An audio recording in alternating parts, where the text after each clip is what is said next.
Mga kabaksbol, nagsalita na ang former 5 Division World Champion Floyd Mayweather Jr. 2 linggo bago mangyayari ang muling pag-akyat sa ibabaw ng ring ng ating pambansang kamao Manny Pacquiao kontra sa kasalukuyang WBC Welterweight World Champion na si Mario Barrios. Sa latest interview kay Mayweather ay aminado ito na napakalakas pa talaga at napakasulit pa din umano ni Pacquiao sa ngayon. Maliban dyan ay alam na alam daw niya talaga kung gaano ito kalakas dahil nga ay nagsagupa na din sila higit 10 taon nang nakaraan.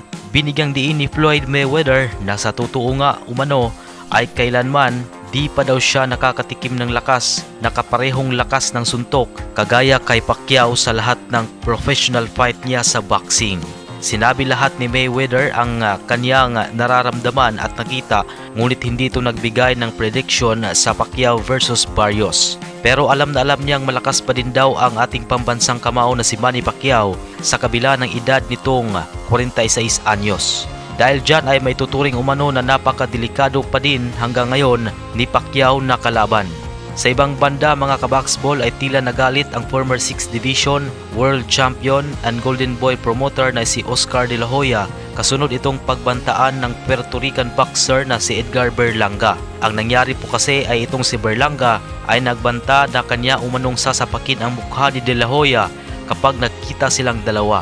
Nang malaman ito ni De La Hoya ang binitawang salita ni Berlanga ay agad itong sumagot at sinabing magkikita umano sila ni Berlanga sa gabi ng laban nito sa susunod na linggo kontra kay Hamza Sheeraz. Dahil nga ay sasabak sa laban sa undercard nito ang kanyang bata na si William Cepeda. At dito nga ay hinahamon ni si Berlanga na sapakin siya harap-harapan. At makikita daw ng lahat kung kaya itong gawin ni Berlanga at kung saan daw ito babagsak pagkatapos. At sa ibang usapan, mga kabaksbol, labis ang pasasalamat ng kasalukuyang undefeated WBO Welterweight World Champion na si Brian Norman Jr. Kasunod, ipaalam sa kanya ni Turki Al-Sheikh na kasado na ang laban nito kontra kay Devin Haney sa buwan ng November ngayong taon. Sinabi ni Norman kay Al-Sheikh na hindi umano ito magsisi sa pagkakataong ito na lumaban sa isa sa mga event niya. Kasi papakita daw niya talaga ang isang nakakatakot na performance para kay Turki.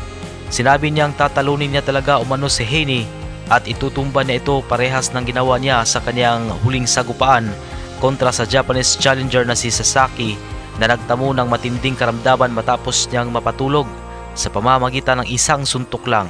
Samantala, ang current WBA Super Featherweight World Champion na si Lamont Roach Jr. naman ay harapang sinabi na kapag umatras si Davis sa rematch nila ay punteriya niya umano na sunod na tapatan ang mananalo sa pagitan ni Norman at Haney.